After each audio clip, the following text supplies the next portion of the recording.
रामकृष्ण हरी नमस्कार।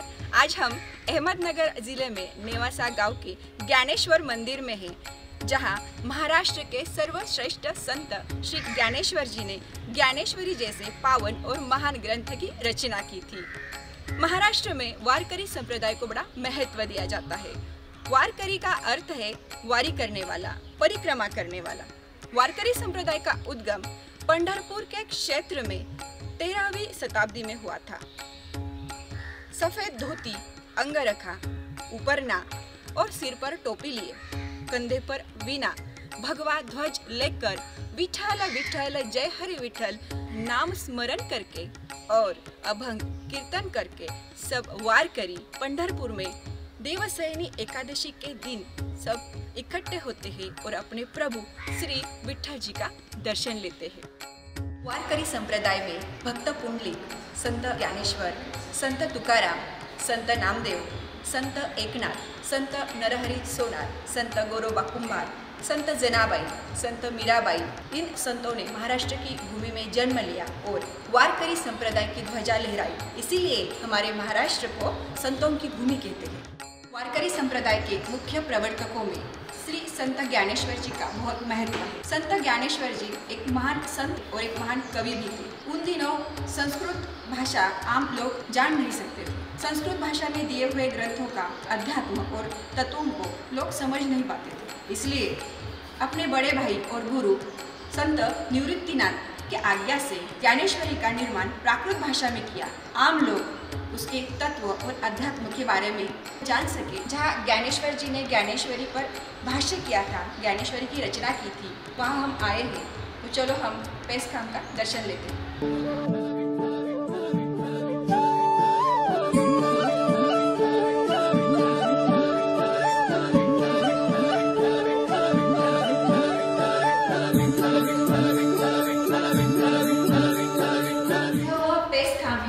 जहाँ सन 1290 में ज्ञानेश्वर जी ने इसका आधार लेके इसके आगे बैठकर ज्ञानेश्वरी पर भाष्य किया था और स्वामी सच्चिदानंद बाबा ने ज्ञानेश्वरी लिखी थी। इतने सालों से इस नेवासा क्षेत्र में ज्ञानेश्वर मंदिर में पेशखाम का दर्शन लेने के लिए महाराष्ट्र के कोने कोने से लोग आते हैं। यहाँ विठ्ठल और रुक्मिणी की मूर्ति है। श्री कृष्ण भगवान का प्रतिरूप विठ्ठल जी को माना जाता है। हम उनका दर्शन लेते हैं।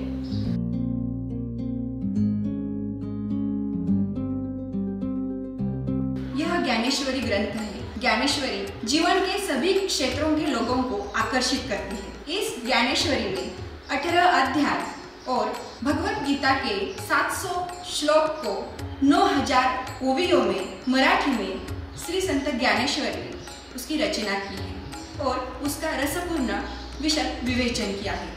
इस श्री ज्ञानेश्वरी ग्रंथ को भावार्थ दीपिका से जाना जाता है, क्योंकि वह श्रीमद् भगवत गीता पर की हुई टीका है। गीता की अध्याय संगति और श्लोक संगति के विषय में भी कवि की स्वयं प्रज्ञा अनेक स्थलों पर प्रकट हुई है। प्रारंभिक अध्यायों की टीका संक्षिप्त है, परंतु क्रमशः ज्ञानेश्वर जी की प्रतिभा प्रस्फुटित होती गई है। गुरु भक्ति, श्रोताओं की प्रार्थना, मराठी भाषा का अभिमान, गीता का स्तवन, श्री कृष्ण और अर्जुन का अकृत्रिम स्नेह इत्यादि विषयों ने ज्ञानेश्वर को विशेष रूप में मुग्ध कर लिया है। इनका विवेचन करते समय ज्ञानेश्वर की वाणी वस्तुतः अक्षर साहित्य के अलंकारों से मंडित हो गई है। असल में विद्वत्ता, कविता और साधुता, इन तीन दृष्टियों से गीता की सभी टीकाओं में ज्ञानेश्वरी का ज्ञान सर्वश्रेष्ठ है। ज्ञानेश्वरी भक्ति रस प्रधान ग्रंथ है। ईश्वर प्राप्ति का एकमेव साधन भक्ति है।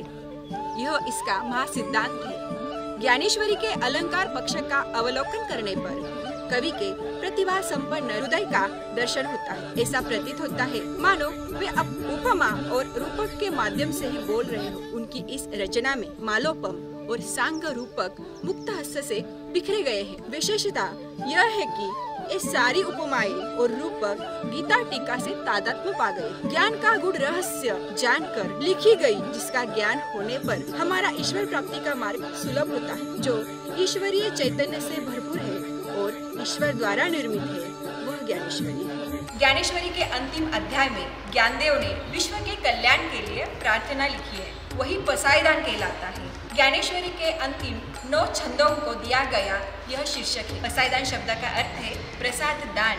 अपने इस रचना का समापन करते समय ज्ञानेश्वर महाराज ने पसायदान मांगकर अपने गुरु को यह रचना समर्पित की थी। इसी के साथ मैं शीतल झरेकर आपसे विदा लेती हूँ। धन्यवाद।